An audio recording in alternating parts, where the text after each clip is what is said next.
Hamınızı xoş gördük. Amasya TV izləyiciləri. Amasya TV-nin növbəti verilişi efirdədir. Çox gözəl layihələr üzərində işlər gedir. Amasyamızın tarixi, Amasya rayonunun təhsili, adəti, ənənəsi həmişə Amasya TV-də sizlərə təqdim olunur. Amasya Ağbaş Şürəli mahalı Qərbi Azərbaycanın demək olar ki 95% təmiz Azərbaycandan ibarət olan bir bölgə idi, bir el idi, obaydı. Və bugünkü verilişimizdə bizim həm Amasya təhsili, həm də Ağbaş Şürəli mahalının adəti, ənənəsi, tarixi, coğrafiyası barəsində olacaq. Studiyamızın qonaqlarını mən sizə təqdim eləmək istəyirəm. 3 ziyalımız, Amasya rayon Ağbaş Şürəli mahalının 3 ziyalısı bugünkü verilişimizin qonağıdır. Məndən sağ tərəfdə uzun müddət təhsil sahəsində çalışmış ustad şairimiz Sultan Orucoğlu Abbasov. Məndən sol tərəfdə Gülbağ kənd orta məktəbində direktor olmuş, uzun illər təhsil sahəsində çalışmış və son zamanlar Bakı Baş Təhsil İdarəsində yüksək vəzifədə ləyaqətlə xidmət etmiş çox hörmətli Rıza müəllim Ellazov. Və Rıza müəllimin yanında bizim çox hörmətli Vahid Xəlilov. Çox gənc yaşlarında Bakı şəhərində 25-26 yaşında məktəb direktoru vəzifəsində çalışmışdır. Hər üçünüzü ürəkdən salamlayıram, xoş gəlmisiniz. Qeyd elədiyim kimi bugün Amasyamızın, Qərbi Azərbaycanımızdan, Amasya, ümumiyyətlə Azərbaycandan danışacağıq, xalqımızdan, millətimizdən. Biz Amasyalılar, Qərbi Azərbaycanın Ağbaş Şürəli mahalı Azərbaycan dünyasının bir parçasıyıq, Türk dünyasının bir parçasıyıq. Ona görə də bugün adətimiz, ənənəmiz və təhsilimiz haqqında söhbətə başlayaq. İlk belə bir təhsildən başlayaq. Əvvəlcə tarixdən başlayaq Sultan müəllim. Amasya adı ilə bağlı hansı versiyalar var? Amasya nə zaman rayon kimi yaranıbdır? Neçə kənd olub son zamana qədər? Bu haqda hər əlinizdə bir kəlmə mümkünsə buyurun. İlk Sultan müəllimdən başlayaq. Buyurun Sultan müəllim. İndi bu sual Nazim müəllim daha yaxşı cavab verərdi. Bəli. Tarixçidir, məşhur tədqiqatçıdır. Hamas adı, əslində bunun adı Hamasa deyirlər. Hamasa, bəli, Hamasa. Amasya mənə ustadım Məzun Ağbabalıdan soruşdum ki, bu Amasya Türkiyədə də Amasya var. Nədir? Dedi, bu Atropatın sərkərdələrindən biri olub. İskəndərin sərkərdəsi idi Atropat. Bəli, bəli. O Selevkilər dövləti yaranandan sonra Atropatena yarandı. Bax o Atropatenada o sərkərdələrdən biri kimi adı olub Amasya. Hamas, bəli, bəli. Ona görə də gəlib Hamas şəklinə düşür. Rus dilində də hı yoxdur. Ona görə də yazdılar Amasyada. Hamasa getdi. Bax bu tarixi təxminən belə. qədimdir. İndi bunu deyək ki, Amasya rayonu deyəndə elə Qukasyan var, o da Amasya idi da əslində bütün sonra ayırdılar. Bəli. Amasya'nın bir ucu gedir Çıldıra dayanır, bir ucu gedir Arpad çayından o tərəfə Şirak ovalığına gedir. Bəli. Bir ucu da Qaraxaça. Yəni böyük bir Amasya'nın Böyükdür. tərkibi. Aydın. Çox sağ olun Sultan müəllim, təşəkkür edirəm. Varmı əlavəniz? Yox, əlavəm yoxdur. İnşallah bir daha. Rıza müəllim, Amasyada təxmini ilk məktəblər, orta məktəblər təxmini neçənci illərdə tikilib? Son dövrlər biz bu Qaskın Köçkün dövrünə qədər rayonumuzda neçə kənd olub, neçə orta məktəb bu barədə zəhmət olmasa Rıza müəllim buyurun. Deməli, Amasya rayonunda məktəblər, ilk məktəblər 30-cu illərdə yaranıbdır. Özü də o dövrdə yaranan məktəblərin əksəriyyəti ibtidai məktəblər olub, ibtidai siniflər olub. Sonradan 8 illik məktəbə çevrilib. Ondan sonra tədricən az orta məktəblərə çevriliblər.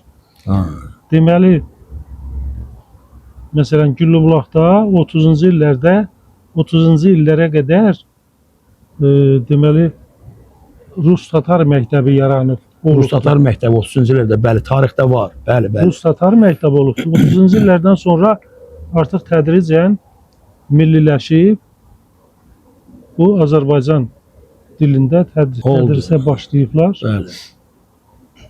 Demək, birinci orta məktəb Amasya rayonunun özündə olub. Rayon mərkəzində. Rayon mərkəzində olub, bir də Güllübulaqda olub. Bəli. orta məktəblər. Amma sonradan deyək, Təpəkətdə yaranıbdı, Güllüzədə yaranıbdı, Quzukənddə yaranıb, Quzukənddə biraz gec olubdu. Hə. Yeni yolda olubdu, orta məktəb. Ha, Oxçuoğlu'nda olubdu, Yazbıyurtda da biraz gec olubdu, Marazlıqda lap gec olubdu. Deməli, ən deyək ki, tez orta məktəb bu kəndlərdə və rayonun özündə olubdu. Aydındır müəllim. Rayonun özündə erməni, Azərbaycan şagirdləri bir məktəbdə oxuyublar. Sovet dövründə təbii, Sovet dövründə daha ki, lap 88-ci ilə qədər. Rayonun özündə. Rayonun məktəbində, rayon orta məktəbi, Amasya rayon orta məktəbi. Bəli. Özdə ona Amasya kənd orta məktəbi deyirdilər. Rayon yox, kənd orta məktəbi deyirdilər. Təxminən hardasa 600-ə yaxın Azərbaycan bölməsində şagirdlər olub, erməni bölməsində 400-450-yə yaxın şagird olubdu. Aydındır. Azərbaycan bölməsində oxuyan şagirdlərin sayı onlardan çox olubdu. O zaman çox sağ olun. Yəni bu Amasya rayon mərkəzindən söhbət gedir. Bəli. Amma kəndlərimiz demək olar ki, orta məktəb şagirdlərinin %100-ü Azərbaycanlılardır, Azərbaycan uşaqlarıdır. Hörmətli Vahid müəllim, hansı əsasən təhsilimiz ana dilində gedirdi? Ana dilində təhsil alırdıq, kitablarımız ana dilimizdə, Azərbaycandan, vətənimizdən gəlirdi, bəli. Hansı başqa xarici dillər keçirilirdi? Başqa xarici dillər müəyyən məktəblərdə əsasən xarici dillər Alman dilində aparılırdı. Hamımız Alman dilində demək aparılırdı xarici dil. Rus dili də keçilirdi. Eyni zamanda xarici dillə yanaşı biz Azərbaycan dilini keçməklə bağlı həm də Azərbaycan tarixini də biz öyrənirdik. Bəli. Yaxşı yadınızdadırsa, tədris ili ərzində düzdür, dərs saatları az olurdu. Amma buna baxmayaraq, tədris ili ərzində 34 saat Azərbaycan tarixini biz orada mütaliə edirdik, oxuyurduq. Şagirdlərə çatdırırdıq, həm də müəllimlər deyilirdi. Sonradan artıq 80-ci illərin axırına yaxın 68 saat, 70 saat oldu. Onda daha bu məlum hadisələrlə bağlı belə. Və eyni zamanda mən açığını deyim, Rıza müəllim dedi, hər biriniz dediniz. Amasya rayonunda bəlkə də ən sonuncu orta məktəb Sivinli kəndində açıldı. 82-83-cü illərdə hardasa çox gözəl də böyük bir orta məktəb fəaliyyət göstərirdi. Sivinli kəndinin girişində, yolun solunda böyük bir ərazisi olan orta məktəb açıldı Sivinli kəndində. Bəli, çox sağ olun. Mən eyni zamanda açığını deyim, üzr istəyirəm. Buyur. Mən 80-ci ildən Sivinli kəndinə, o vaxtlar bizim Amasya rayon təhsil şöbəsinin müdürü İsa müəllim idi. Qocayev. Çox hörmətli bir kişi idi, insan idi. Ona görə İsa müəllimin əmri ilə Sivinli məktəbinə getdim. Sivinli məktəbində bir müddət işlədikdən sonra artıq orta məktəb olunan vaxtlarda mən oranın məktəb direktoru Salman Çobanov idi. Kənddə elə direktor işləmişsiniz. Bəli, orada deyəcəm. Salman Çobanov o məktəbin direktoru idi, Sivinli məktəbinin. O çox tələbkar, çox savadlı, çox insana münasibətdə doğma bir insan idi. Amma işini sevən insan idi, işini tələb edən insan idi. Mən açığını deyim, mən illər kətdən Sivinliyə gedəndə səhərlər növbətçilik gedib 8-in yarısında növbətçi müəllimliyi təxlanırdı. O işini sevənləri sevirdi. Və sonradansa 80-ci illərin 82-83-cü illərdə artıq məktəblərdə yeni bir müavinlik ştatı açıldı. Məktəbdən kənar, sinifdən məktəbdən kənar tərbiyə. Bəli, o indi də var. Salman müəllim məni nəzərə aldı və o direktor müavinliyi vəzifəsinə də məni verdi. Qaldı ki, indi oranın əhalisi haqqında deyim. Birazdan söhbət edərik. Çox qonaqpərvər, oranın çox gözəl hörmətli müəllimləri olub. Nurəddin İbrahimov riyaziyyat müəllimi, çox riyaziyyatı güclü bilən müəllim idi. Orada Ənvər müəllim olub, Ələmdar müəllim olub. O müəllimlər haqqında indi danışacağıq inşallah. Bəli. Yəni belə savadlı müəllimlər çox olub. Mənə ilk elə pedaqoji işi də öyrədən o müəllimlərin sayəsində öyrənmişdim. Çox sağ olun Vahid müəllim, təşəkkür edirəm. O müəllimlər haqqında söhbət eləyəcəyik. Mənə əsas maraqlıdır burada. Məsələn, indi biz belə qərara gəlmişik, hörmətli tamaşaçılar. belə verilişlərdə Amasya TV verilişində hər kənddən bir-iki nəfər nümayəndə dəvət eləyək növbəti verilişdə. Çünki o kəndin tarixini, o kəndin belə deyək, düzdür, bütün adət-ənənəmiz eyni idi, amma o kənddə yaşayan, oranın sakin olanlar daha yaxşı bilirlər. Bəli. Bu gün deyək ki, Qərbi Azərbaycan icmasının, Amasya rayon icmasının ətrafında biz birləşmişik. Bu gün icmamızın, Amasya icmasının rəhbəri çox hörmətli akademik, çox hörmətli Abil Məhərrəmin rəhbərliyi altında Azərbaycanımızın ictimai-siyasi həyatında Amasyaların birlikdə olması, Amasyaların təşkilatlanması və hamısı bir yerdə Qərbi Azərbaycana qayıdış konsepsiyasını həyata keçirmək üçün biz deməli Abil müəllimin rəhbərliyi altında Amasya icmasında biz deməli işimizi davam etdiririk.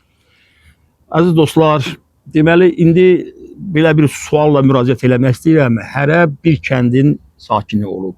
Ellər kənddən çox hörmətli Vahid müəllim, Güllübulaqdan Rıza müəllim və Mağaracıqdan Sultan müəllim. Biraz kəndimizdən, kəndlərimizdən, hər üç kənddən. Çünki o bir kəndlərdə növbəti verilişlərdə hissə söhbət eləyəcək. Sultan müəllim, indi bayaq Amasya haqqında danışdınız dediniz. Bəs bu Mağaracıq sözünün yaranması, Mağaracıq ifadəsi harda? Çox maraqlı bir bu tarixi qədim bir addır. Mağaracığın tarixi haqqında, əhalisi haqqında, adət-ənənəsi haqqında bir kəlmə buyurun zəhmət olmasa. Mağaracıq adı belə deyək, indi Suriyada da Mağaracıq var, kəndi. Suriyada. Türkiyədə də var. Aha, bəli. Mağaracıq adlı kənd var, iki kənd bilir. Yəni bu təsadüfi deyil ki, adlar belə olar. Çünki Mağaracığın indi onu fonetik tərkibinə baxsaq, maq, ər, cik şəkli. Aha, maq, ərcik. Necə Azərbaycan deyirik, az, ər. Bəli. Bu da maq, ər. Azərbaycan yəni az kişisi, az adamı deməkdir. Bayqandakı bəylərin məsələsi. Bəli, bəli. İndi Mağaracıqda maq ərləri, maq kişiləri yaşayır. Çünki orada tapınaqların yeri var idi. Bir var idi Güllübulağa doğru biz gedirdik. Orada dəvə yatağından bəri də bir də tapınaq adı Tapı idi. Yəni orada tapınağa bir də Şiş dağı var. Orada tapınaq var. Demək burada o maqların tapınağı olur. Sonradan sufilərin tapınağı olur. Sonra bu Mağaracıq kəndində indi belə deyim də bir yer var, adına Qəmərə deyirlər. O Güllübulaqda da var. Qəmərə, bəli. Güllübulaq Mağaracıq orada yadımızdadır. Orada da var idi bizim bu göl, çay, su var içində. Gedib uşaqlıqda çimirdik orada. İndi bu Qəmərə sözünə belə baxırsan, Qəmərə. Aha, maraqlıdır. Bu belədir də indi Qamerra nədir? Qamerra şəhər olubdu. Kimmerlilərin şəhəri olub. Kimmerlilərin şəhəri olubdu. Onun yeri tapılmıyor. Kimmer tayfalarının. Kimmerlilər gəlib Qafqazdan belə gəlib, sonra itibbatçılar necə olubsa olub. Bu Qəmərə mən deyirəm ki, Qamerra sözündəndir. Özdə yaxın yerdə bir Mağaracıq ərazisində, bir də Güllübulaq yaxındır bir-birinə yerləşibdir. O xarabalıqlarda iş aparılmadı da. Bəlkə də xalq erməni istəmədi ki, aparılar bunun tarixi araşdırılar. Yəni Mağaracıq sözünü belə yozuruq. Amma bir iş də var. O Nadir Şah Əfşarın Türkiyə hücumu zamanı Osmanlı ilə yola getmirdi.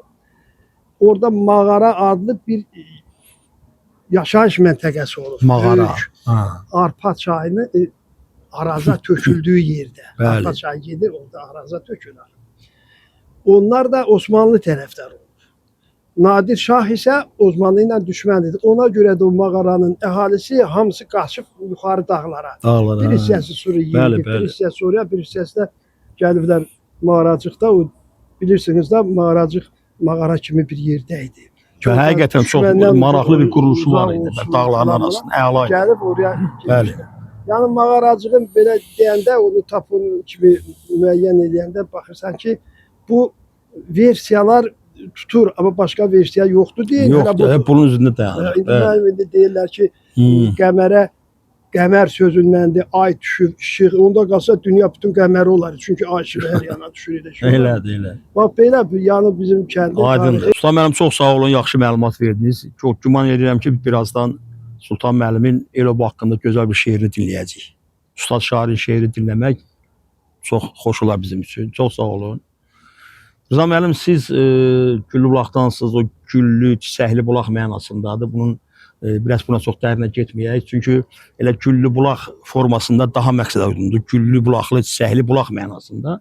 Və Amasyanın, təkcə Amasyanın, bəlkə də Qərbi Azərbaycanın indiki Ermənistan adlanan ərazisinin ən böyük kəndlərindən biri idi. Həm əhalisinin sayına görə, həm ərazisinə görə və s. Və siz də həm Amasyanın özündə işləmişsiniz, sonra Güllübulağa direktor gəlmişsiniz. Bax, bu haqda zəhmət olmasa buyurun. Deməli, Güllübulaq kəndində mən son 88-ci ilə qədər olan məlumatı deyirəm. 650 təsərrüfat var idi, ev var idi. Bəli. O Əbdüləli Qağa deyirdik, işıqları yazırdı. Bəli, Allah rəhmət eləsin. Hə. O deyirdi ki, Amasya rayonunda Erməni Azərbaycanlı birlikdə, özdə Amasya rayonunda binalar da var idi. Hündür mərtəbəli binalar. Amma Güllübulaqda yox idi binalarda. Hamısı yer evləri idi. Bəli, bəli. Sayğaçların sayına görə Güllübulaqda 9 sayğac Amasyanın özündən çoxdur. Çox idi. O deməkdir ki, Güllübulaq ən böyük kənd olubdur. Bəli. Həm sahəsinə görə, həm əhalisinin sayına görə, həm də evlərin sayına görə. Deməli 650 bu qaçaqaç vaxtı. Onda 650 təsərrüfat var. 650 təsərrüfat. Bəli. 650 təsərrüfat var idi. Amma rayonda qarışıq birlikdə 650 təsərrüfat yox idi. Yox idi. Bəli. Özdə belə deyim, Güllübulaqda bu 88-ci ilə qədər oxuyan şagirdlərin sayı əvvəl çox olubdu. 800-ə yaxın şagird var idi. Amma ondan əvvəl 70-ci illərdə 1500-ə qədər şagird olubdu. Bəli, bəli. Tədricən azalıbdı. Azalmanın səbəbi də olub ki, Güllübulaqlılar gəlib Azərbaycanda, Rusiyada təhsil alırdılar. Ali təhsil alandan sonra bir hissəsi qayıtmırdı, kəndə gəlmirdi və yaxud gəlib ailəsini götürüb gedirdi. Ona görə də getdikcə uşaq sayı azalırdı. Bəli. Ona görə azalırdı. İndi Güllübulaqda oxuyan uşaqlar bu savadına görə, biliyinə görə həmişə seçiliblər. 60-cı illərdə siz yaxşı bilərsiniz. deyirəm. Mən onu deyə xahiş edirəm. İndi mən gətirmişəm Bəli. Venetqamı 65-66-cı illərdə Venet. 10-cu sinifi qurtarmışıq. Bu Venetqanı mən gətirmişəm.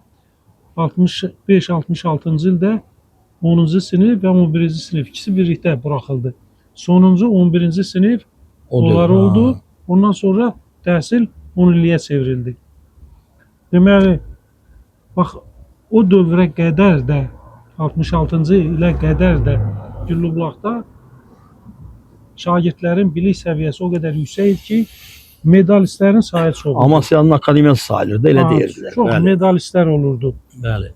Bu 63-də, 64-də, 65-də 2 nəfər, 3 nəfər, eləsi olub 4 nəfər qızıl, gümüş medal. 65-66-cı ildə 10-cu sinif biz 31 şagird idik. 11-ci sinif 36 şagird idi. Bir ildə 12 nəfər medalist oldu. Bəli. Bu ikisindən biri. O sensasiya yaratmışdı. O Qərbi Azərbaycanda. 5 nəfər 10-cu sinifdən bizim 10-cu siniflərdən medal almışdı. 7 nəfər də 11-ci siniflərdəkindən medal almışdılar. O medalistlərin əksəriyyəti də o vaxt oxumağa maraq var idi, həvəs var idi. Bəli. 5 nəfər 5-i. Burada bir imtahan verir. O vaxt belə bir imtahanla var idi. keçirdilər də. Bəli, Birinci yüksək. verdiyi də ixtisasın birinci imtahanla 5 alırsa, sonraki Keçirdi. imtahanları vermirdilər. Vermirdi, bəli. 5 nəfər bir imtahanla 5 almaqla qəbul Keçirdi. olub. Qalanları da bütün imtahanları verməklə qəbul olublar. Yəni bu mən Bakı şəhər təhsil idarəsində də işləyəndə məktəblərlə əlaqələrimiz olurdu. Azərbaycanda yeganə demək bir lisey, Nərimanovda yerləşən humanitar lisey var. Bəli. O bir il onlarda 10 nəfər medalist olubdu. Nə Azərbaycanın tarixində, nə Ermənistanın tarixində bir ildə 12 nəfər medalist olubdu. Bəli. Aydındır. Çox sağ olun Rza müəllim. Gözəl məlumatdır. Varmı yenə əlavələriniz? Nə bilim, istəsəniz yenə deyə bilərəm. Birazdan yenə qayıdacağıq, bəli. Yaxşı.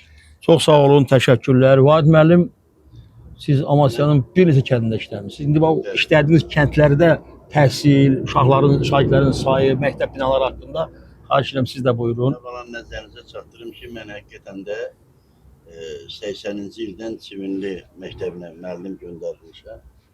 İşlədiyim dövr ərzində Çivinli məktəbində əsasən 250-dən yuxarı şagird təhsil alırdı. Bir şeyi də nəzərinizə çatdırım ki, Çivinli kəndində də oxumağa maraq şagirdlər içərisində çox güclü idi. Həm də o dövrdə oxumağa maraq niyə güclü idi? Valideynlərin də marağı var. Bəli, bəli. Bəzən görürsən ki, valideynlər öz övladlarıyla fəxr eləyib. Onlarda imkan yaradırdılar ki, daha güclü olsun. Valideyn şagird marağı güclü olduğuna görə Çivinlidə də təhsil alanların sayı olduqca çox idi. Və Çivinli məktəbində mən dedim, yəni savadlı müəllimlər var idi, tələbkeş müəllimlər var idi. Mən biraz bunu əvvəl sadaladım. Salman müəllim Çobanov tələbkeş müəllim idi. Nurəddin İbrahimov gözəl riyaziyyatçı idi. Rıza müəllimin özü də tanıyır. Dəfələrlə bizim məktəbdə olub. Məsələn, o məktəbin nizam-intizamını, təhsilini onlar demək yoxlayıblar. Ona görə eyni zamanda dedim, Ələmdar müəllim idi, Ənvər müəllim idi. Yəni, gənc müəllimlər də çox idi.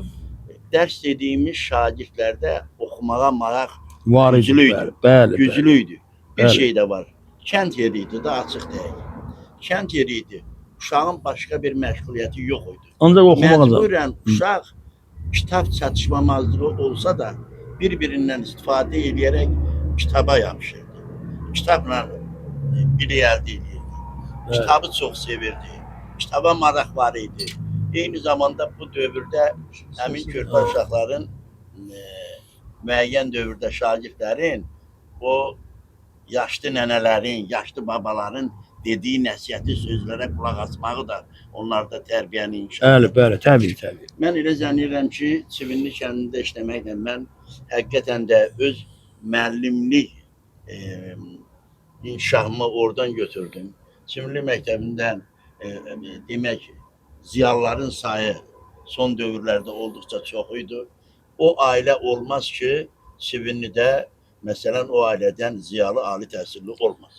Məsələn bizim öz kəndimizi götürəndə, Erlər kəndi götürəndə, Erlər kənd 50 evdən yuxarı olsa da, düzdür, əhalisi az olsa da, amma coğrafi mövqeyinə görə sahəsi böyük olan bir kənd idi. Kənd idi, bəli. Və Ağbabanın ən axırıncı kəndi idi. Bir növü Türkiyə sərhədinə yaxın, bir tərəfi də Gürcüstan sərhədinə yaxın idi. Və keçilməz çox sərt qış olurdu. Bu sərt qışında əsasən Erlər kəndin yaşayan əhalini maldarlıqla məşğul olurdu. Ancaq uşaqları oxumaqla məşğul idi. Məsələn, 50 ailədən yuxarı kəndin, demək ailənin indi 120-dən çox ali təhsillisi, ziyalısı var. Kənd eyni zamanda Erlər kəndində alimi var, professoru var, yetişdirib. Bəli. Musiqi sahəsində xidməti olanlar var. Müəyyən dövlət işində işləyənlər bu dəqiqənin özündə də fəaliyyət göstərir. Erlər kəndin özündə də çox sıxlıq, doğmalıq var idi. Və bir şeyi də nəzərdən saxlayın ki, yaddan çıxmasın. Erlər kənddə 80-ci illərdən sonra abadlıq işləri çox gücləndi. Yəni, bütün ayrılan ailələrin hər biri özləri üçün yeni bina ev tikdilər. Bəli. Çox maraqlıdır ki, ermənilərin özü də buna mane olmurdu. Demək, şovinist ermənilər vaxtından əvvəl bilirdi ki, nə tikilsə onlara qalacaq. Planlı şəkildə. Bu ev tikənlərdən biri də mən oldum ki, tikdiyim evin içərisində məsələn mən yaşamadım. Amma Erlər kənddə belə evlə tikilən yeni evlərin sahibi bəlkə də 30-dan çox oldu. Hamısı da yüksək, bir-birindən yaraşıqlı, gözəl evlər idi. Çox sağ olun Vahid müəllim, təşəkkür edirəm, çox sağ olun.